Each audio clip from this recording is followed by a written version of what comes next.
kemudian berpindah ke dunia baru di laut tak jauh dari Pulau Sphinx, kampung halaman Shirohige.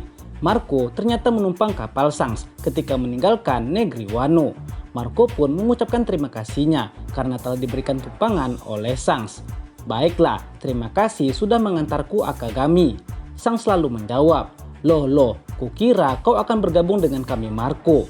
Marco lalu menjawab, hahaha, jangan bicara yang bukan-bukan Akagami. Maaf saja, tapi aku sudah tak ingin menjadi pengasuh bajak laut lagi. Shanks selalu menjawab, hei ayolah, aku ini bukan orang yang merepotkan kok. Iya kan Beck? Tanya Shanks pada Ben Beckman. Beckman lalu menjawab, kau itu merepotkan tahu. Para nakama Shanks pun tertawa karena jawaban Beck. Dan lalu Marco pun pamit kepada Shanks dan para nakamanya. Yo, sampai jumpa lagi Akagami. Nah, kemudian flashback sedikit ke negeri Wano setelah Ryukyu kabur. Luffy dan para nakamanya sangat kaget saat Yamato tak jadi ikut bersama mereka.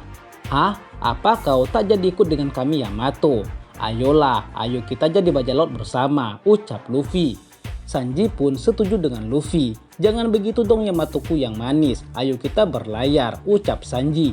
Yamato lalu menjawab, kalian juga paham kan, negeri ini bisa selamat dari serangan manusia hutan tadi berkat haki seseorang yang sangat kuat. Kaido memang sudah tidak ada, tapi kali ini sepertinya orang-orang akan mulai menyerang negeri ini lagi. Aku tak bisa membiarkan itu terjadi. Mana bisa kita berpetualang sambil mencemaskan sesuatu. Menurutmu juga begitu kan? Tanya Yamato. Aku sebenarnya ingin menjadi anggota kalian. Aku juga ingin dipanggil rekan oleh kalian. Tapi aku sudah memutuskan.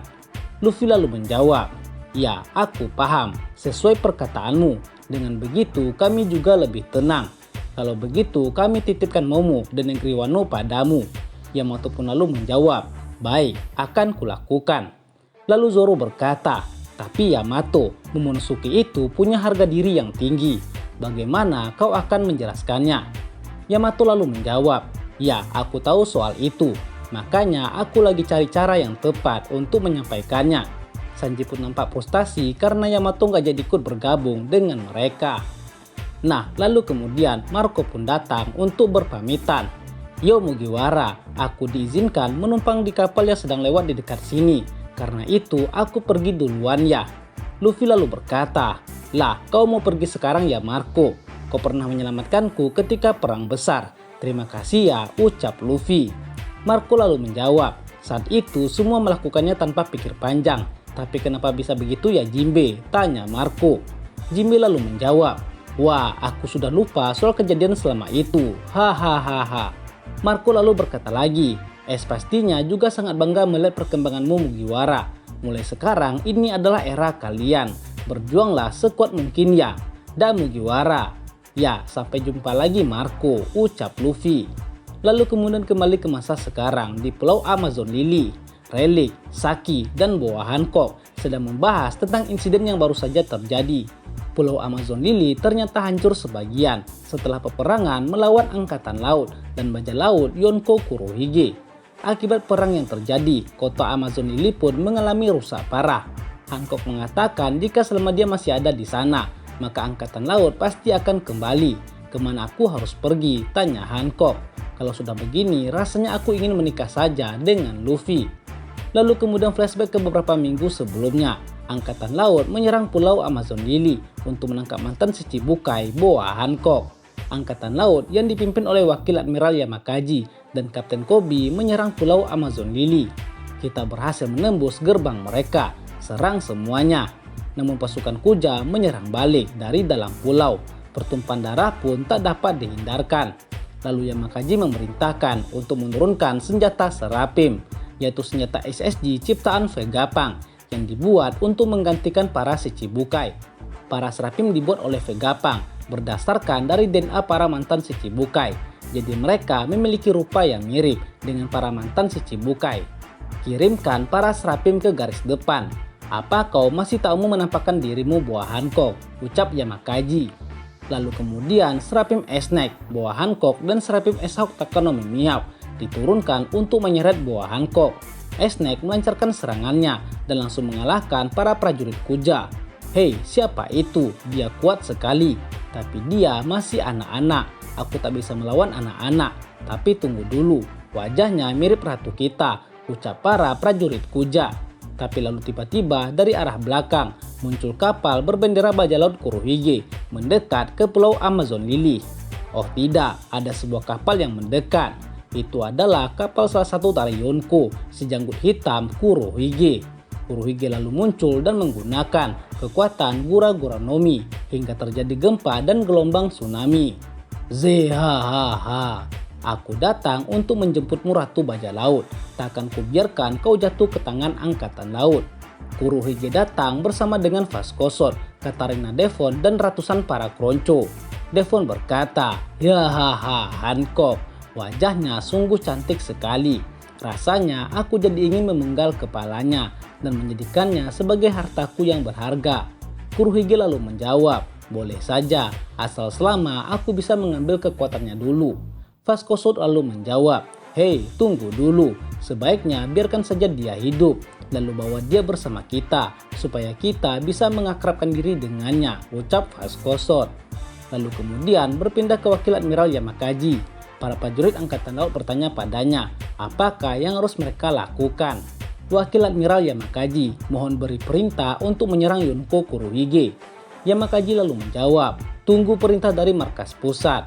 Kemudian berpindah ke Kurohige yang menyerang angkatan laut dengan kekuatan Gura-Gura Nomi. "Aku tidak ada urusan dengan kalian angkatan laut." Pulau Amazon Lily pun hancur berantakan, terkena gempa bumi. Kurohige lalu berkata, "Hei Boa Hancock, keluarlah sekarang sebelum pulau ini kuhancurkan."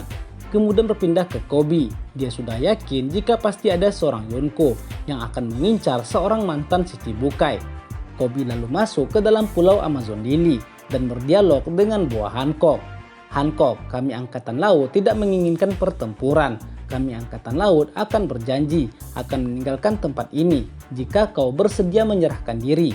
Tapi hal itu langsung ditolak oleh saudara-saudara Hancock. Kami menolaknya pahlawan Koby. Kau jangan besar kepala ya pahlawan Koby." Hancock lalu juga menjawab, "Dasar bodoh, aku tak akan bergabung dengan siapapun.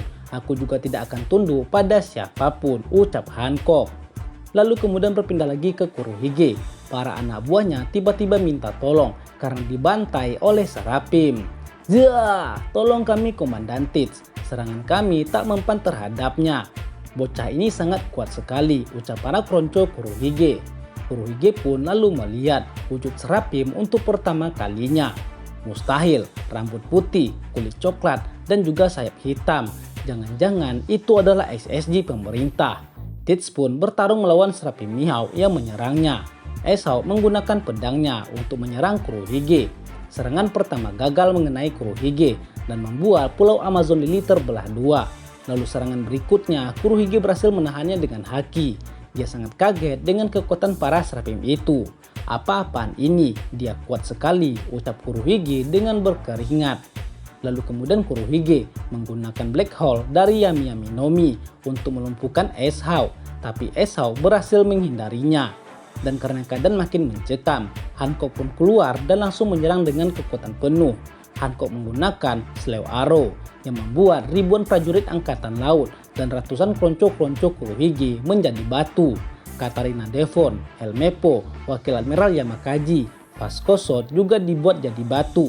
Dan tak berhenti di situ. Setelah serangan Hancock itu, keadaan pun tambah parah saat Esau mengamuk. Orang-orang yang jadi batu pun akan hancur jika terkena serangan Serapim Mihawk. Koby yang melihatnya langsung menghentikannya. "Hentikan Serapim, kalau tidak semua yang jadi batu akan hancur." Dan Esau pun menghentikan serangannya karena saat ini Koby lah yang memegang chip otoritas. Melihat Koby menghentikan Serapim, Hancock lalu kembali melakukan serangan. Namun dia kalah cepat dari Kurohige yang berhasil menangkapnya. Kurohige mencekik leher Hancock dan menyegel kekuatan Meru-Meru Nomi miliknya. Dan Koby hanya bisa menyaksikan saat Hancock ditangkap oleh Kurohige. Alhasil keadaan pun jadi sangat genting. "Zehahaha, sepertinya julukan Ratu Bajak Laut yang kau miliki bukan sebatas gelar ya. Kau bahkan membuat semua bawahanku yang bodoh itu jadi batu. Aku jadi semakin menginginkan kekuatan yang kau miliki itu," ucap Kurohige. Hancock lalu berkata, "Kekuatanku adalah wujud dari kecantikanku sendiri. Kalau kau membunuhku, maka semua bawahanmu tetap akan jadi batu.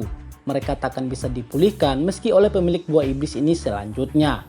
Kobi yang mendengarnya pun jadi khawatir. Sudah kuduga, buah Hancock jauh lebih sulit ditangani dari yang kukira. Bagaimana ini? Jika Hancock mati, Helmeppo takkan selamat. Kurohige lalu berkata, "Zihahaha, sepertinya kita menemui jalan buntu ya pahlawan Kobi. Aku terbantu olehmu ketika insiden Rocky Ford. Berkatmu aku berhasil mengalahkan Ochoku dan berhasil menjadi penguasa di Pulau Bajak Laut.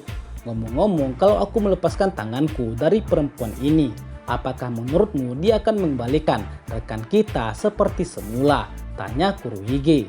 Kobi lalu menjawab, "Aku harus membuatnya mengembalikan rekan-rekanku seperti semula." Hancock lalu menjawab, "Aku akan mengembalikan mereka semua seperti semula jika kalian semua pergi dari sini." Kurohige lalu berkata, "Tidak, kau pasti berbohong. Begitu kulupaskan tanganku, maka kau pasti akan segera mengubah kami menjadi batu. Dengan begitu kau bisa mengakhiri ini semua kan? Lagi pula tak ada pria yang bisa selamat dari jurusmu. Memang merepotkan, tapi kurasa aku harus membunuhmu," ucap Kurohige. Kobi yang mendengarnya lalu berteriak, "Hei, tunggu dulu. Kalau kau melakukannya, maka akan ada banyak nyawa yang menjadi korban." Lalu kemudian tiba-tiba dari kejauhan datang sang tangan kanan Raja Bajak Laut, Silver Relic. "Oh, aku memang sudah menduga bahwa Angkatan Laut akan mengepung pulau ini. Tapi tak kusangka pertempuran yang terjadi akan sampai mengubah bentuk pulau ini. Maafkan atas keterlambatanku buah Hancock. Aku akan mengurus semuanya." Melihat kedatangan relik itu, Kurohige pun ketakutan. "Itu sang raja kegelapan," ucap Kurohige dengan kaget. Lalu relik berkata, "Hei mantan Kronco Shirohige, aku tahu sikapku ini kurang pantas sebagai orang dewasa, tapi aku jujur aku membencimu." Kobi pun juga sama kagetnya dengan Kurohige. "Oh tidak, itu Silver Relic." Kemudian relik berkata, "Hancock, kembalikan mereka semua seperti semula. Aku akan mengawasinya. Dan setelah itu kalian semua jangan berani macam-macam dan segera tinggalkan pulau ini." Nah, lalu kemudian kembali ke masa sekarang. Hancock berkata, "Aku sungguh bersyukur aku masih hidup. Terima kasih relik," ucap Hancock dan saudara-saudaranya. Lalu kemudian diketahui jika Saki adalah mantan Ratu Amazon Lily generasi terdahulu. Dia adalah mantan Kapten Raja Bajak Laut Kuja. Saki berkata, "Memang kemajuan teknologi pasti akan menyulitkan seseorang. Bahkan kapal perang batu laut ciptaan Vegapunk sekalipun bukan lagi tempat yang aman bagi Campbell." Lalu Nenek Yon berkata, "Kepungan Angkatan Laut dan kemunculan senjata baru serta juga kedatangan Kurohige membuatku sangat takut. Kukira nasib kita semua sudah tamat." Lalu kemudian relik berkata, "Sejujurnya aku bisa menyelamatkan kalian karena tertolong oleh situasi yang sedang terjadi. Tapi aku pun sudah tua. Mustahil aku bisa menang jika harus berhadapan langsung dengan Kurohige. Dan singkatnya dari yang kusadari, Angkatan Laut ingin menjadikan senjata baru itu sebagai pengganti kalian para Shichibukai," ucap relik. Lalu saudara Hancock pun berkata, "Mereka itu sangat kuat sekali. Sampai akhir perang pun kami tak bisa melukai kedua makhluk itu sedikit pun. Selain itu yang anehnya lagi, salah satu dari mereka sangat mirip dengan kakak saat masih kecil." Nah, lalu kemudian berpindah ke kapal Angkatan Laut yang sedang berlayar. Mereka menerima transmisi dari markas Angkatan Laut yang memerintahkan untuk pergi ke Egghead. "Baik, kami akan melanjutkan perjalanan dan berlabuh di Pulau Egghead."